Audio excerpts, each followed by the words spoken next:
గౌరవనీయులు జనసేన అధ్యక్షులు మిత్రులు పవన్ కళ్యాణ్ గారు, అదే సందర్భంలో బీజేపీ రాష్ట్ర పార్టీ అధ్యక్షురాలు పురంధేశ్వరి గారు, గౌరవనీయులు అచ్చెన్నాయుడు గారు, ఈ సమావేశానికి విచ్చేసినటువంటి నూతనంగా ఎంపికైనటువంటి ఎన్డీఏ ఎమ్మెల్యే అభ్యర్థులందరికీ పేరు పేరున మనస్ఫూర్తిగా నమస్కారాలు, అభినందనలు, శుభాభినందనలు. అందరూ కూడా మనస్ఫూర్తిగా కంగ్రాచులేషన్స్. అదే సమయంలో మీరందరూ కలిసి నన్ను శాసనసభ నాయకుడిగా, ఎన్డీఏ శాసనసభ నాయకుడిగా ఎన్నుకున్నందుకు మనస్ఫూర్తిగా అందరికీ నమస్కారాలు తెలియజేస్తున్నా, అభినందనలు తెలియజేస్తున్నా, ధన్యవాదాలు. ఇప్పుడే మిత్రులు మాట్లాడారు. నేను కూడా చాలా ఎన్నికలు చూశాను. ఈసారి రాష్ట్ర చరిత్రలో ఎప్పుడూ ఇవ్వనటువంటి తీర్పు ఇచ్చారు. ఈ తీర్పు మళ్ళీ నిలబెట్టుకునే బాధ్యత మనందరిపైన ఉంటుంది. అయితే రాష్ట్రంలో ఉండే 5 కోట్ల ప్రజలందరికీ శిరస్సు వంచి పాదాభివందనం చేస్తున్నా. ఈ రాష్ట్రాన్ని కాపాడుకోవడానికి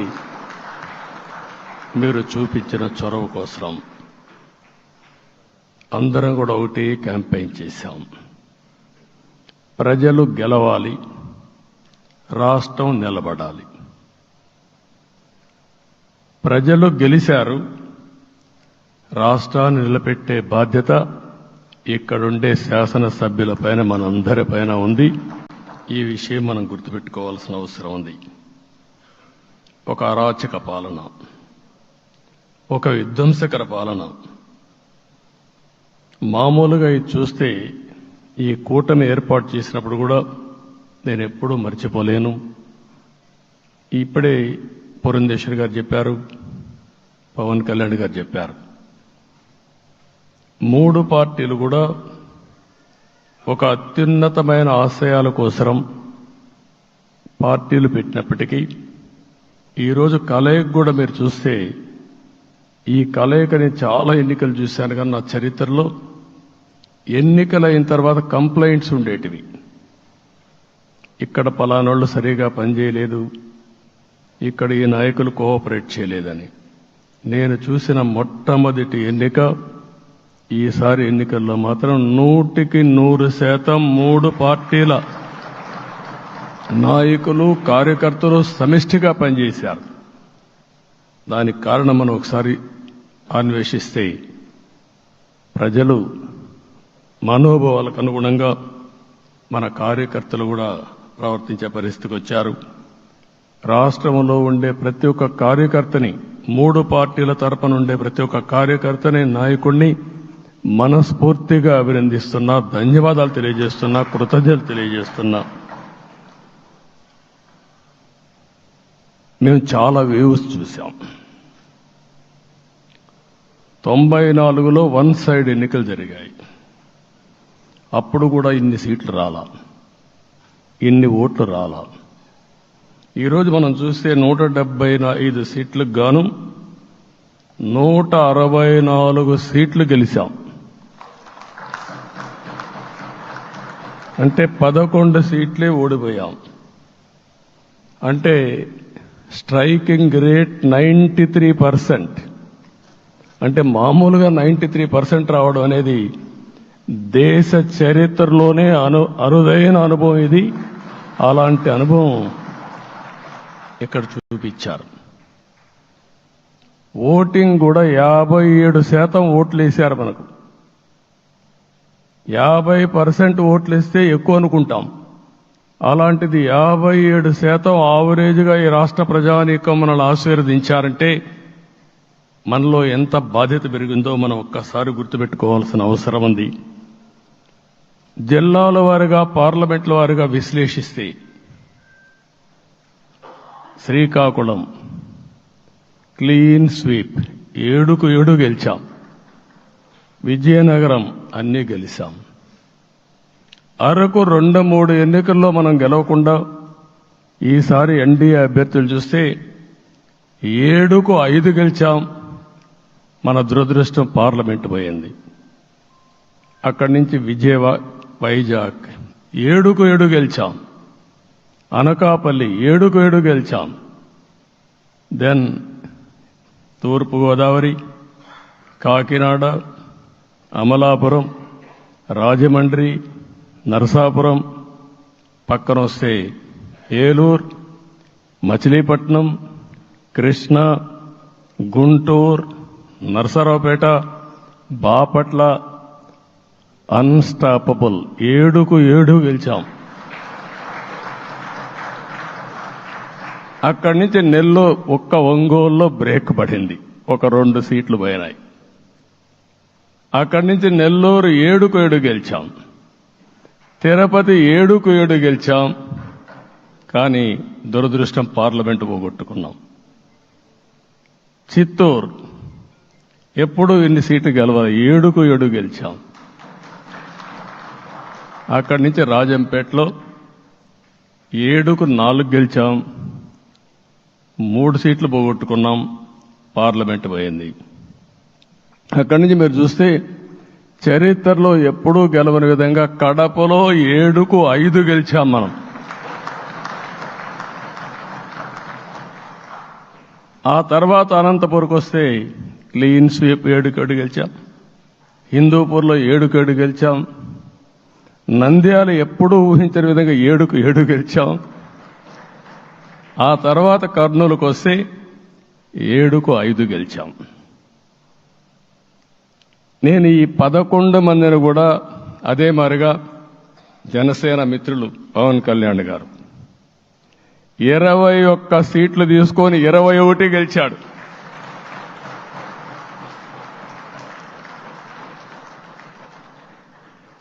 బీజేపీ 10 సీట్లు తీసుకుంటే 10 గెలిచారు, 8 గెలిచారు. అంటే 10కి 8 గెలవడం అనేది ఒక చరిత్ర. ఆ 2 సీట్లు కూడా కొన్ని ప్రత్యేకమైన కారణాల వల్ల ఓడిపోయాం తప్ప ఇంకోటి కాదు. అంటే ఇక్కడ ఒక లెసన్ మనందరికీ అర్థమైంది ఏంటంటే, అభ్యర్థులు గట్టిగా నిలబడుకున్న ప్రతి ఒక్క చోట ప్రజలు మనల్ని ఆశీర్వదించారు, గెలిపించారు. ఇదే ఈ యొక్క ఎన్నికల్లో మనందరం గుర్తుపెట్టుకోవాల్సిన ఒక ప్రత్యేకమైన విషయం. నేను చాలాసార్లు ఎన్నికలైన తర్వాత సమీక్షలు చేసుకున్నాం, కానీ ఇలాంటి విజయం, ఎలాంటి సాటిస్ఫాక్షన్ ఎప్పుడూ లేదు. దీనికి కారణం ప్రజలు మన మీద నమ్మకం పెట్టుకున్నారు. పార్లమెంట్ ఎన్నికల్లో కాదు, అసెంబ్లీ ఎన్నికల్లో చూస్తే 95,000 ఓట్ల మెజారిటీతో గెలిపించారు. గాజువాక 95,000 ఓట్ల మెజారిటీతో గెలిపించారు. ఈ విషయాలు నేను పవన్ కళ్యాణ్ గారు ఢిల్లీకి వెళ్ళినప్పుడు, పురంధేశ్వరి గారు వచ్చినప్పుడు, ఈ రాష్ట్రంలో ఇచ్చిన మ్యాండేట్ వల్ల ఢిల్లీలో మమ్మల్ని అందరూ గౌరవించే పరిస్థితికి వచ్చారు. మీ గెలుపు వల్ల ఈరోజు ఆంధ్రప్రదేశ్ రాష్ట్ర ప్రతిష్ట పెరిగింది, గౌరవం పెరిగింది. మనకు కూడా గౌరవం పెంచుకునే పరిస్థితికి వచ్చాం. అయితే ఇక్కడ ఒక విషయం మనం గుర్తుపెట్టుకోవాల్సింది, ఎంపిక చేసినప్పుడు అన్ని విషయాలు మేము కూలంకుషంగా ఆలోచించాం. ఏ సీటు ఏ అభ్యర్థులు ఏ పార్టీ తీసుకుంటే గెలుస్తారో ఆలోచించాం. ఒకసారి నేను చాలాసార్లు చూసినప్పుడు సీట్ల ఎంపికలో చాలా సమస్యలు వచ్చేటివి. మొట్టమొదటిసారిగా మొన్న ఎంపికల్లో కూడా చిన్న చిన్న సమస్యలు తప్ప ఎక్కడ పెద్ద సమస్యలు రాలేదు. అంటే మేమందరం కూడా ఒకటి ఆలోచించాం, గెలిపే ధ్యేయంగా పనిచేయాలి. కాబట్టి ఏ సీట్లో ఎవరు సీట్ ఇస్తే వాళ్ళు గెలుస్తారో ఆ సీట్లే ఇచ్చాం. అదే సమయంలో సీట్లు ఇచ్చిన తర్వాత ప్రతి ఒక్కరూ గౌరవించి గెలిపించే బాధ్యతకు వచ్చారు. ఇంకొక పక్కన ఈరోజు మిమ్మల్ని అందరినీ ఇప్పుడే పవన్ కళ్యాణ్ గారు చెప్పినట్టు వారి యొక్క సమయ స్ఫూర్తిని నేను ఎప్పుడూ మర్చిపోలేను.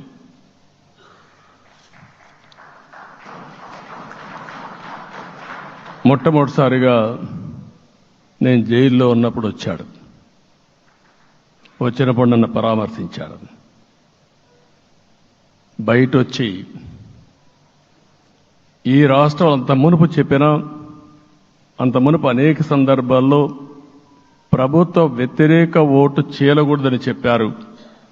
కానీ నన్ను చూసి బయటికి వెళ్ళిన తర్వాత ఈరోజు తెలుగుదేశం జనసేన పొత్తు పెట్టుకుంటున్నామని చెప్పిన మొదటి వ్యక్తి పవన్ కళ్యాణ్ గారు.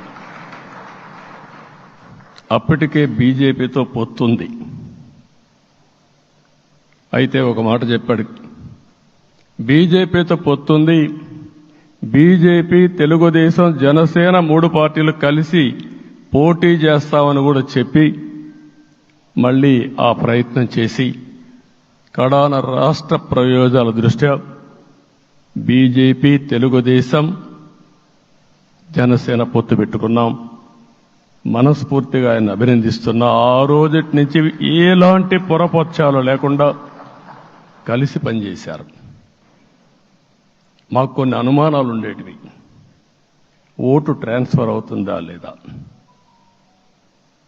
ఓటు ట్రాన్స్ఫర్ కాకపోతే ఎక్కడన్నా సీట్లు నష్టపోతామని. అందుకే మీరు ఒకసారి చూస్తే ఎన్నికలు మొత్తం సెట్ అయింది, నామినేషన్స్ వేసాం, ముందుకెళ్ళాం. అదే సమయంలో మొట్టమొదటిసారిగా కొవ్వూరులో 3 పార్టీల నాయకులు కలిసి, నేను, పవన్ కళ్యాణ్ గారు, పురంధేశ్వరి గారు, ముగ్గురం కలిసి ఫస్ట్ మీటింగ్ అడ్రస్ చేశాం. అక్కడి నుంచి 6 జిల్లాల్లో మేమిద్దరం కలిసి తిరిగాం. బీజేపీ నాయకులు కలిసి వచ్చారు. ఆ తర్వాత మొట్టమొదటిసారిగా అమిత్ షా గారు ఏదైతే అనంతపూర్లో ధర్మవరం కాన్స్టిట్యున్సీకి వచ్చారు. నేను మొన్న నేషనల్ మీటింగ్లో కూడా చెప్పాను. ఆయన వచ్చినప్పుడు చాలా స్పష్టంగా ఎందుకు మేము పొత్తు పెట్టుకున్నామనే విషయాలు చెప్తూ ఈ ప్రభుత్వ అవినీతిని ఎండగట్టారు, సూటిగా మాట్లాడారు. ఆ ఒక్క మీటింగ్తో రాష్ట్రం మొత్తం ఒక నమ్మకం వచ్చింది. బీజేపీ కూడా పూర్తిగా ఈ కూటమిని సపోర్ట్ చేస్తున్నారనే కాకుండా ఈ రాష్ట్రానికి ఏ అవసరం ఉందో చెప్పగలిగారు. అది అయిన తర్వాత ప్రధానమంత్రి గారు వచ్చారు. మొట్టమొదటి మీటింగ్ మీరు చూస్తే ఇక్కడనే రాజమండ్రిలో పెట్టారు. రాజమండ్రిలో స్పష్టత ఇచ్చారు, దేని అనకాపల్లిలో స్పష్టత ఇచ్చారు. తర్వాత రాజంపేటలో మాట్లాడుతూ చాలా క్లియర్గా చెప్పారు. ఇదే విజయవాడకు వచ్చినప్పుడు రోడ్ షో పెడితే నా జీవితంలో ఎప్పుడూ చూడలేదు, ప్రధానమంత్రి గారు కూడా అదే చెప్పారు, బ్రహ్మాండమైన రోడ్ షో విజయవాడలో జరిగిందని ప్రధానమంత్రి గారు కూడా అభినందించే పరిస్థితికి వచ్చారు. ఇవన్నీ కలయికే మన విజయం. ఈ విషయం మనం గుర్తుపెట్టుకోవాల్సిన అవసరం ఉంది. మీరు కష్టపడ్డారు. నేను చాలా ఎన్నికల్లో చూశాను. అందరూ అభ్యర్థులు కూడా ఈ ఎన్నికల్లో కష్టపడిన విధానం కానీ ఇంత కష్టం నేను ఎప్పుడూ చూడలేదు. ఒక్క మాటలో చెప్పాలంటే ప్రతి ఒక్కరూ మనసు పెట్టి పనిచేశారు. అందుకే ఈ గెలుపు వచ్చిందని చెప్పి కూడా నేను మీకు తెలియజేస్తున్నా. మీ అందరి సహకారంతో రేపు ప్రమాణ స్వీకారం చేస్తున్నాను.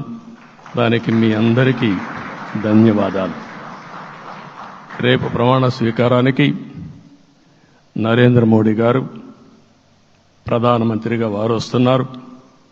అదే మాదిరిగా ఎన్డీఏ నాయకులు వస్తున్నారు. ఇది ఒక అరుదైన అనుభవం.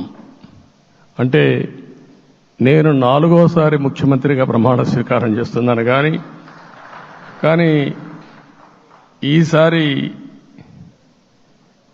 దీనికి ఉండే ప్రాధాన్యత, ప్రజలు మన మీద పెట్టుకున్న నమ్మకం, నష్టపోయారు, ఇబ్బందులు పడ్డారు, మన మీద హోప్ పెట్టుకున్నారు. తిరిగి నేను ఒక్కడిని చేసే కార్యక్రమం కాదు. అందరం సమిష్టిగా మళ్లీ ప్రజలకు రుణం తీర్చుకునే సమయం ఆసన్నమైంది. దానికి ఈ రాష్ట్రానికి పూర్తిగా కేంద్ర సహకారం అవసరం. నిన్న పోయినప్పుడు కూడా నేను చాలా స్పష్టంగా కేంద్ర నాయకత్వాన్ని కోరాను. అటు అమిత్ షా గారిని, అదే మరి ప్రధానమంత్రి గారిని అందరినీ కోరాం. పూర్తిగా సహకరిస్తామని వారు హామీ ఇచ్చారు. దానికి మనందరి తరపున కేంద్రంలో ఉండే ప్రధానమంత్రి నరేంద్ర మోడీ గారిని, అదే మరి అమిత్ షా గారిని, కేంద్ర నాయకత్వాన్ని, అదే మరిగా బీజేపీ దేశ అధ్యక్షుడైనటువంటి నేషనల్ ప్రెసిడెంట్ గారి నడ్డా గారిని మనస్ఫూర్తిగా అభినందిస్తున్నానని చెప్పి కూడా నేను మీకు తెలియజేస్తున్నాను. ఈరోజు 40 సంవత్సరాలుగా రాజకీయాల్లో ఉన్నాను. నేను ఎప్పుడు కూడా రాగద్వేషాలకు అతీతంగా రాజ్యాంగంలో ఏదైతే మనం ప్రమాణం చేస్తామో రాజ్యాంగాన్ని అనుసరించి అదే విధంగా పనిచేశాను. మళ్లీ ఈరోజు మీ అందరికీ హామీ ఇస్తున్నాం. నాకు అలవాటు ప్రజల కోసం కష్టపడడం, అవిశ్రాంతంగా పనిచేయడం, పోరాటాలు మాత్రమే నాకు తెలుసు. ప్రజాహితం మాత్రం తెలుసు. తప్పకుండా దాన్ని నిలబెట్టుకుంటా. ఇన్ని దశాబ్దాలుగా కూడా ప్రతి అడుగు కూడా మీరు ఒకసారి చూస్తే ప్రతి ఆలోచన, తపన అన్నీ కూడా ప్రజల కోసమే చేశాం. ఈరోజు మనకిచ్చింది ప్రజల అధికారం కాదు. ఇది ఒక పవిత్రమైన అత్యున్నతమైన బాధ్యత మనకు అప్పచెప్పారు. ఈ విషయం అనుక్షణం ప్రతి ఒక్కరూ మనం గుర్తుపెట్టుకోవాల్సిన అవసరం ఉంది. నేను 14 సంవత్సరాలు దగ్గర ముఖ్యమంత్రిగా ఉన్నాను. 15 సంవత్సరాలు ప్రతిపక్ష నాయకుడిగా పనిచేశాను. ఎన్నో సవాళ్లు చూశాను, ఎన్నో సంక్షోభాలు చూశాను. ప్రతి ఒక్క సంక్షోభాన్ని ఒక అవకాశంగా మలుచుకుని ముందుకు పోయాం. ఈరోజు కూడా మీకు అందరికీ ఈరోజు రాష్ట్రంలో మనం చూస్తే చాలా సమస్యలున్నాయి. నా అనుభవాన్ని మొత్తం తీసుకుని పూర్తిగా మీ అందరి సహకారంతో, మిత్రులు పవన్ కళ్యాణ్ గారి సహకారంతో పేద ప్రజల జీవితాలను మార్చడానికి అనునిత్యం ఆలోచిద్దాం. అది చేసి మన నిజాయితీని, మన కృతజ్ఞతని ప్రజలకు తెలియజేద్దాం. అందుకని ఇంకొక పక్క మీరు ఆలోచిస్తే రాష్ట్రం పూర్తిగా శిథిలమైపోయింది. దెబ్బతినని వర్గం అంటూ లేదు. అందుకనే ఓసారి ఆశ్చర్యం కూడా వేస్తుంది. ఈ రాష్ట్రం నుంచి కూలి పనుల కోసం వేరే రాష్ట్రాలకు వెళ్లిన వ్యక్తులు సొంత డబ్బులు పెట్టుకుని వాళ్ళ యొక్క ఫుడ్ కూడా పాకెట్స్ తయారు చేసుకుని వచ్చి ఓటేసి మళ్లీ వెళ్లారు. ఇది ఊహించని పరిణామం. ఇక్కడుండేవాడు ఓటేయడం ఒక ఎత్తైతే, పేదవాడు చిన్న చిన్న పనులు చేసుకునేవాడు కూడా వచ్చి ఓటేశారు. ఎక్కడో అమెరికా, ఆస్ట్రేలియా, ఆఫ్రికా విదేశాల్లో ఉండే ఎన్ఆర్ఐస్ అయితే లక్షల రూపాయలు ఖర్చు పెట్టుకొని వచ్చి పనిచేశారు. లక్షల రూపాయలు ఖర్చు పెట్టుకొని వచ్చి మనకు ఓటేశారు. నా జీవితంలో ఎన్నోసార్లు ఎన్నికలు చూశాను, కానీ ఈసారి ఒక బాధ్యతతో ఓటర్స్ ప్రవర్తించిన తీరు శాశ్వతంగా తెలుగు జాతి చరిత్రలో మిగిలిపోతుంది. అది ఈరోజు జరిగిన విషయం మనం గుర్తుపెట్టుకోవాలి. మనందరం ఒకటే గుర్తుపెట్టుకోవాల్సిన అవసరం ఉంది. ఏ అహంకారంతో విర్రవీగిపోయారో ఆ అహంకారం కూలిపోయింది. ఎన్నోసార్లు మనం చెప్పాం, ఏ వ్యక్తికి పదవొస్తే వినయం కూడా అవసరం. పదవొచ్చిందని విర్రవీగిపోయి రేపనేది లేకుండా ఉంటుందనుకుంటే మాత్రం ఇదే జరిగే పరిస్థితి వస్తుంది. అయితే మీ అందరినీ నేను కోరేది ఒకటే, ఇవన్నీ ఒక కేస్ స్టడీగా మీరందరం స్టడీ చేసుకోవాల్సిన అవసరం ఉంది. ప్రజలు బూతులు మాట్లాడే నేతల్ని, అరాచక శక్తుల్ని, అవినీతి పరుల్ని చూశారు. పాలకులంటే ఎలా ఉండాలో చూశారు. ఈ 5 సంవత్సరాల్లో పాలకుడు ఎలాంటి వాడు వచ్చి అర్హత లేని వ్యక్తి ఏ విధంగా ఉన్నాడో చూశారంటే, ఈరోజు ఇచ్చిన తీర్పు ఈ 5 ఏళ్లు పరిపాలించినటువంటి వ్యక్తి యొక్క ప్రవర్తన చూసిన తర్వాత ఇలాంటి వ్యక్తి పాలనకు పనికిరాడనే ఉద్దేశంతో ఓట్లు చేసే పరిస్థితికి వచ్చారు. ఇది నా ఉద్దేశ ప్రకారం ఒక కేస్ స్టడీ అవుతుంది, మనందరం కానీ జాగ్రత్తగా ఆలోచిస్తే. కానీ మనం కూడా అదే విధంగా కక్ష తీర్చుకోవాలి అని కానీ మనం ముందుకు పోతే మనకు కూడా సమస్య వస్తుంది. అదే సమయంలో ఒకటే చెప్తున్నా, తప్పు చేసిన వాడిని క్షమించి పూర్తిగా వదిలిపెడితే కూడా మళ్ళా అలవాటుగా మారుతుంది. తప్పు చేసిన వాళ్లకు శిక్ష పడవలసిన అవసరం ఉంది, చట్టపరంగా శిక్షించాల్సిన అవసరం ఉంది. అదే సమయంలో విధ్వంస రాజకీయాలు, కక్షా రాజకీయాలు కాకుండా ఇవన్నిటిని ప్రక్షాళన చేయాల్సిన అవసరం ఉందని చెప్పి కూడా నేను మీకు తెలియజేస్తున్నా.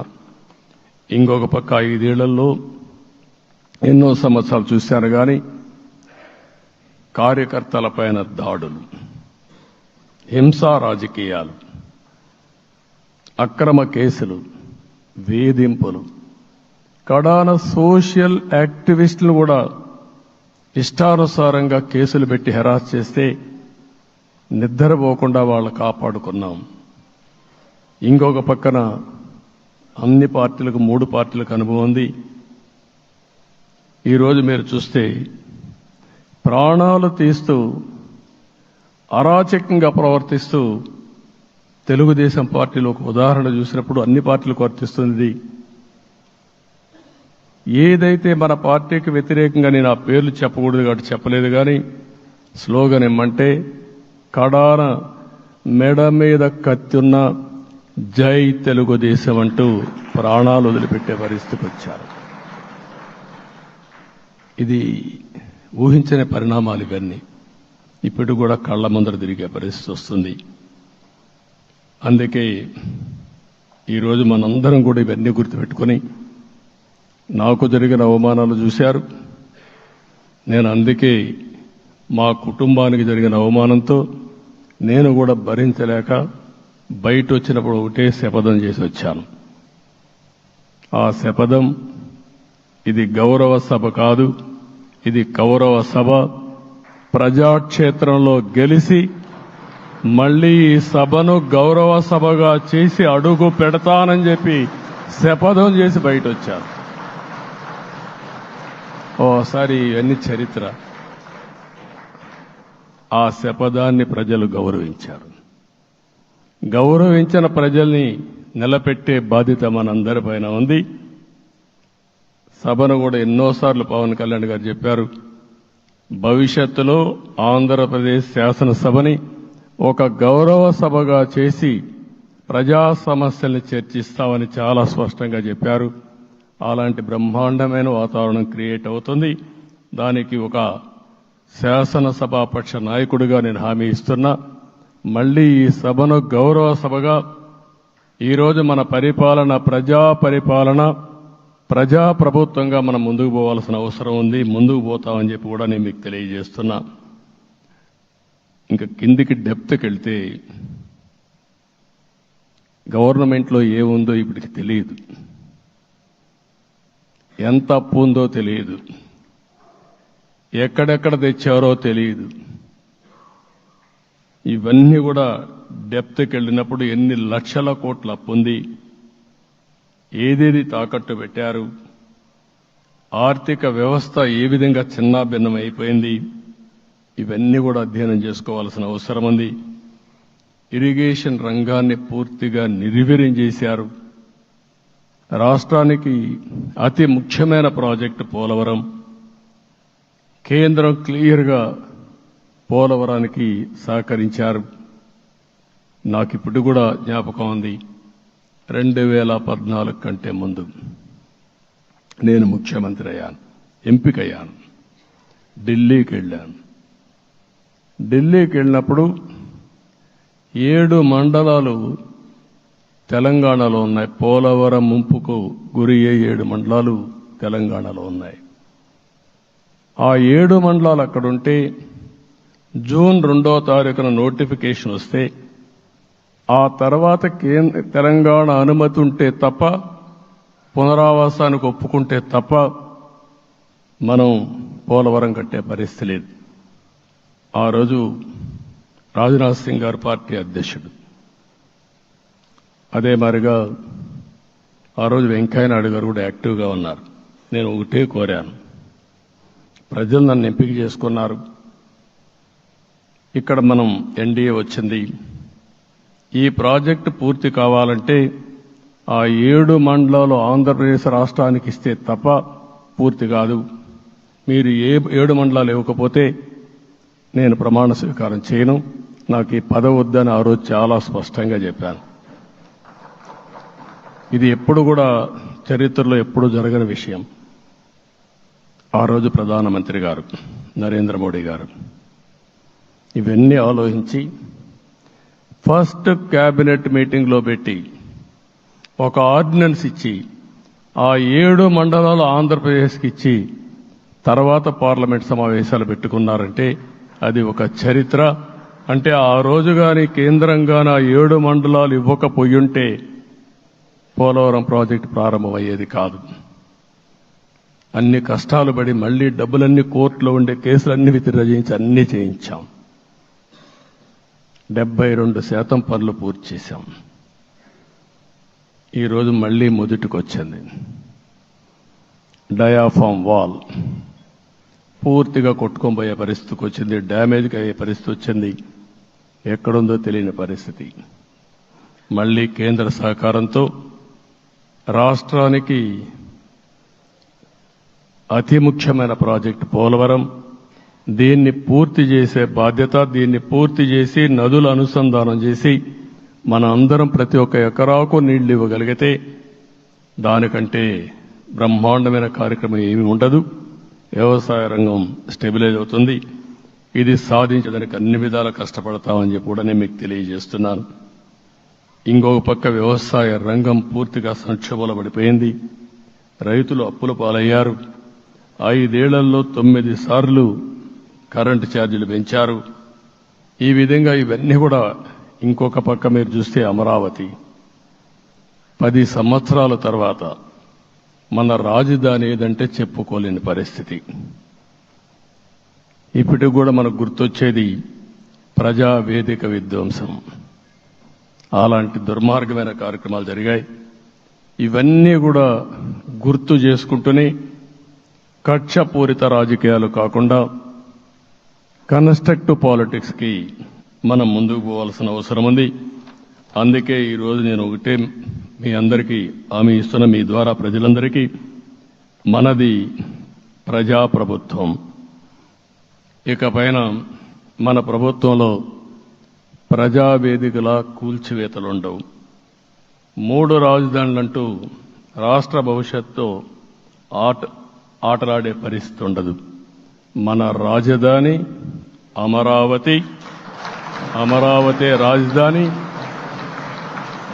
విశాఖపట్నం ఆర్థిక రాజధానిగా, ఒక ప్రత్యేకమైన సిటీగా, ఆధునికమైన నగరంగా తయారు చేసుకుందాం. దాన్ని ఎప్పుడు కూడా నేను కంబైన్డ్ ఆంధ్రప్రదేశ్ కూడా గుర్తుపెట్టుకున్నాను. విశాఖపట్నం అటు జనసేనకు, తెలుగుదేశానికి, బీజేపీకి ముగ్గురు కూడా చాలా ముఖ్యమైన నగరం ఇది. ఎందుకు నేను ఈ మాట అంటున్నానంటే, లాస్ట్ ఎలక్షన్లో 2014లో హరిబాబు అక్కడ ఎంపీగా గెలిచారు.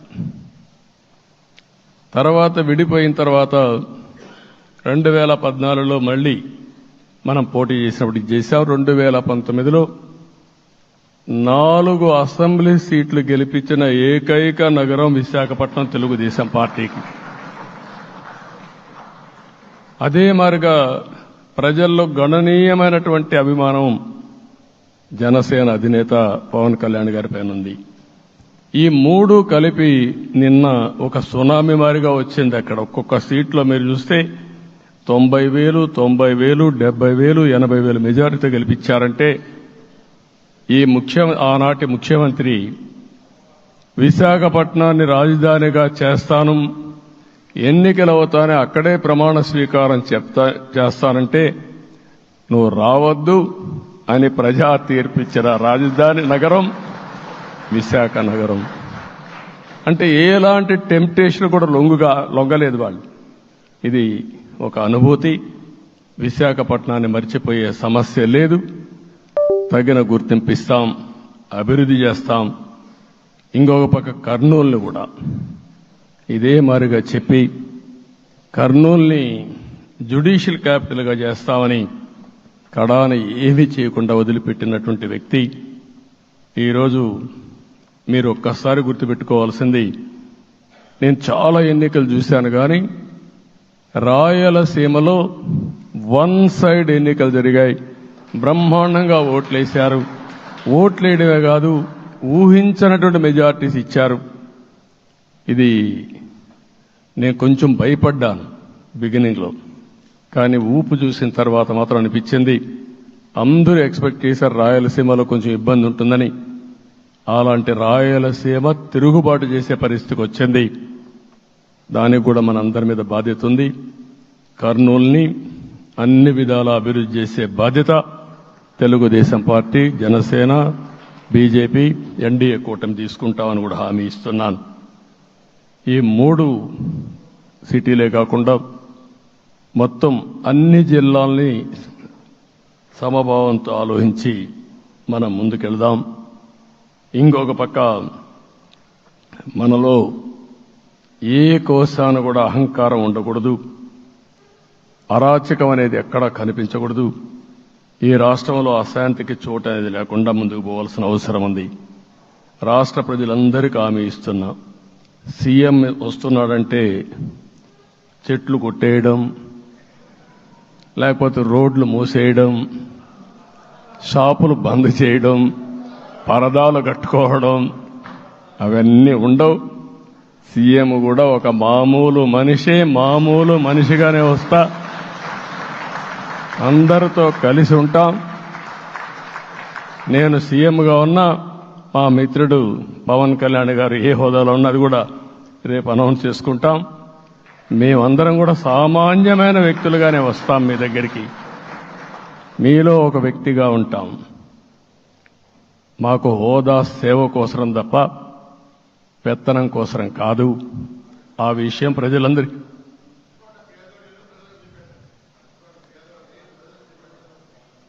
అవన్నీ చేస్తాం.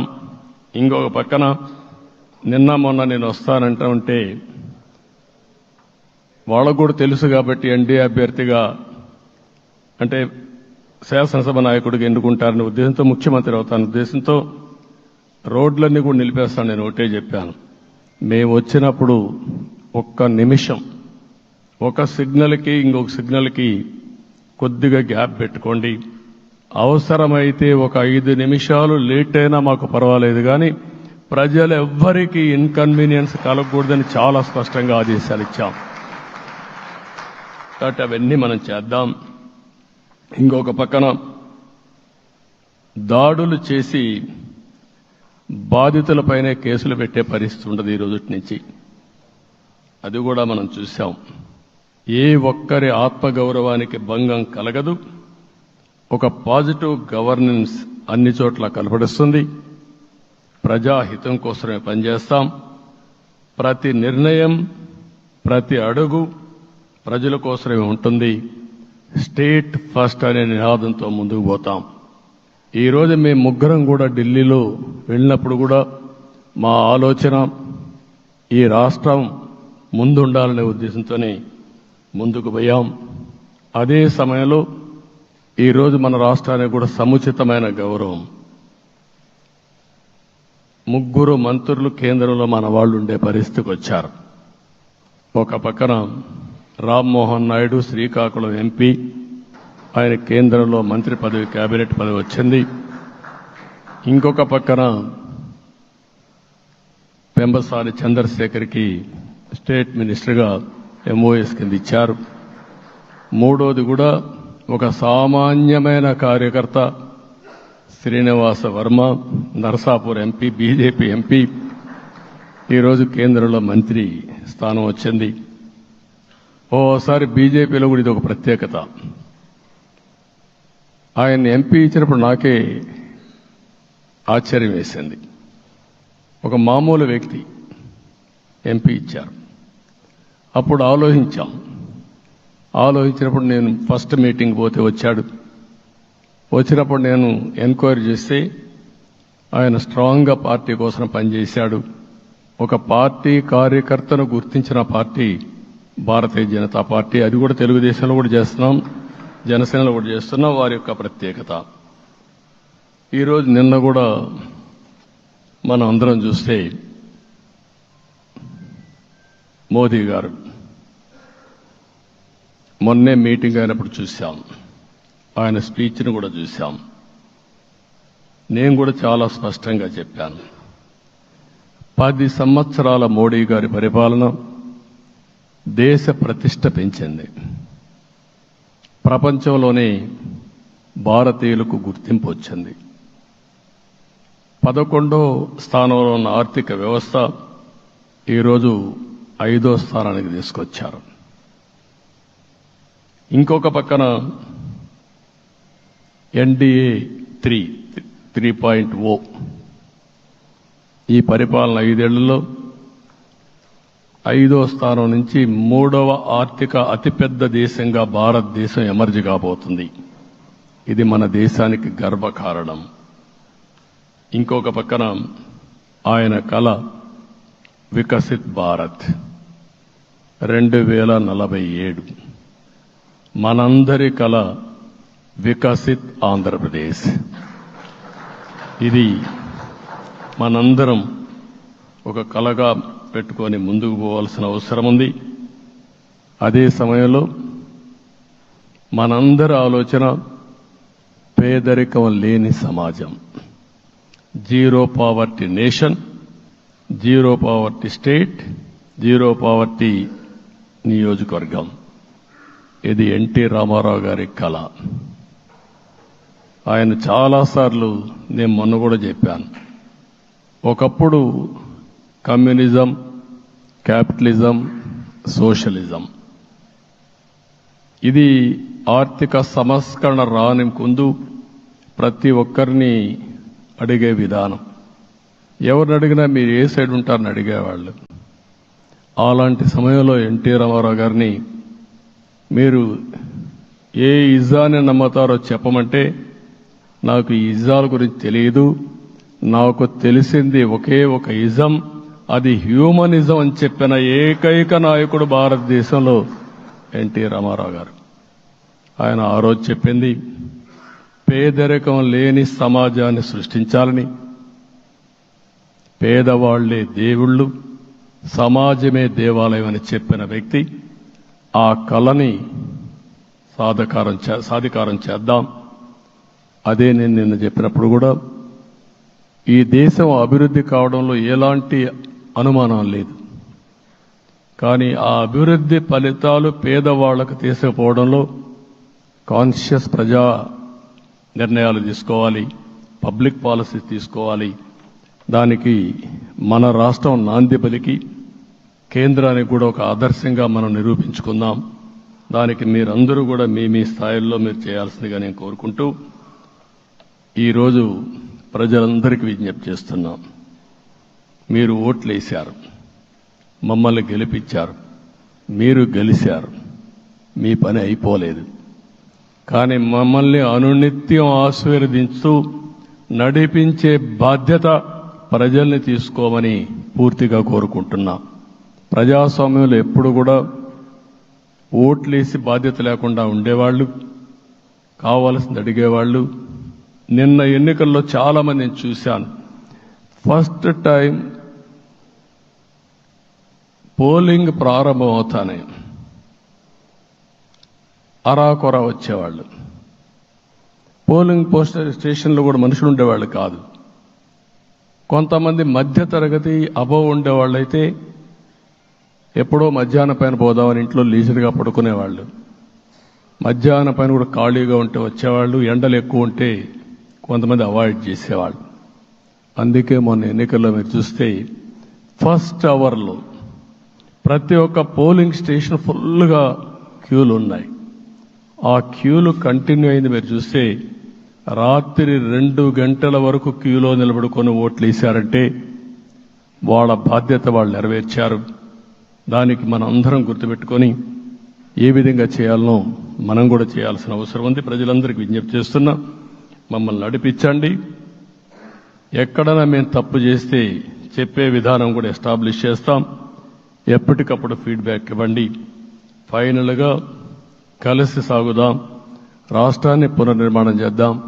నా జీవితంలో నేను చాలా చూశాను, కానీ నాకు ఒకటే కోరిక, భారతదేశం ప్రపంచ దేశాల్లో నెంబర్ 1 దేశంగా తయారు కావాలి. అవుతుంది, దాంట్లో అనుమానం లేదు. 2047కి ప్రపంచంలో భారతదేశం మొదటి స్థానం బాగా పనిచేసుకుంటే, లేకపోతే 2వ స్థానంలో మనం ఉంటాం. అదే సమయంలో ప్రపంచం మొత్తం భారతీయులు నెంబర్ 1 స్థానంలో ఉంటారు. అది నరేంద్ర మోడీ గారి కల. అది డెఫినెట్గా జయప్రదం అవుతుందని నేను ప్రగాఢంగా విశ్వసిస్తున్నా. ఇందులో నా స్వార్థం కూడా ఉంది. తెలుగు జాతి ప్రపంచంలోనే నెంబర్ 1గా ఉండాలనేది మన కోరిక. ఇప్పటికీ మీరు చూస్తే హైయెస్ట్ పర్ క్యాపిటా ఇన్కమ్ ప్రపంచంలో ఏ దేశంలోకి వెళ్ళా భారతీయులు సంపాదిస్తున్నారు. అందులో అగ్రస్థానంలో తెలుగు వాళ్ళు ఉన్నారు. అదే సమయంలో ఈ రాష్ట్రాన్ని నెంబర్ 1గా చేయాలనే సంకల్పం మనందరికీ ఉండాల్సిన అవసరం ఉంది. ఇది అసాధ్యం కాదు. ఈ రోజు ఉండే పరిస్థితిని సవరిస్తూనే మళ్లీ నిర్మాణాత్మకంగా వెళ్తే ఒక నిర్దిష్టమైన సమయం ప్రకారం ఆంధ్రప్రదేశ్ రాష్ట్రాన్ని నెంబర్ 1 చేసుకునే అవకాశం ఉంటుంది. అదే సమయంలో జీరో పావర్టీ, మన ఆలోచనలన్నీ కూడా ఒకటే మీరు ఆలోచించుకోవాలి. ఎవరైతే పేదవాళ్ళు ఉన్నారో, పేదవాళ్ళు నిరుపేదలు ఉన్నారో దానిపైన దృష్టి పెట్టాలి. దీనికి కూడా ఒక కార్యక్రమాన్ని మనం తీసుకుంటా అని చెప్పి తెలియజేసుకుంటూ, మరొకసారి ఇది ఒక అరుదైన అనుభవం, నా జీవితంలో మరిచిపోలేనటువంటి ఘట్టం. దీనికి మిమ్మల్ని అందరినీ ఎన్డీఏ అభ్యర్థిగా ముఖ్యమంత్రిగా నన్ను ఎంపిక చేసిన ఎన్డీఏ ఎమ్మెల్యేలందరినీ పేరు పేరున మనస్ఫూర్తిగా అభినందిస్తూ, మరొకసారి బాధ్యత ఈ రోజు నుంచి ఇంకా ఎక్కువైంది. నిన్నటి వరకు ఈ రాష్ట్రంలో ప్రతి ఒక్కరికి నిద్ర లేని రాత్రులే, నా ఒక్కడికే కాదు. ఇప్పుడు తలుసుకుంటే ఓసారి బాధేస్తుంది.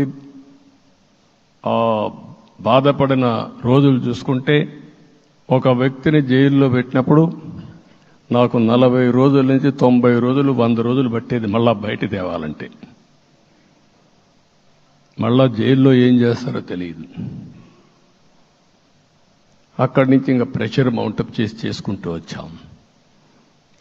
ఆ త్యాగం చేసిన రోజులను ఒకసారి గుర్తుపెట్టుకుంటూ, సఫర్ అయిన ప్రతి ఒక్కరిని, పార్టీ కార్యకర్తలనే కాకుండా ప్రజలను కూడా గుర్తుపెట్టుకొని, సోషల్ యాక్టివిస్టులు గుర్తుపెట్టుకొని ఈ రాష్ట్ర పునర్నిర్మాణం కోసం ముందుకు పోదామని తెలియజేసుకుంటూ, మరొకసారి మీ అందరికీ మనస్ఫూర్తిగా అభినందనలు తెలియజేసుకుంటూ, నన్ను పూర్తిగా బలపరిచినటువంటి మిత్రుడు పవన్ కళ్యాణ్ గారికి, అదే మరిగా బీజేపీ నాయకత్వానికి, పురంధేశ్వరి గారు ఇక్కడ నేను చూశాను.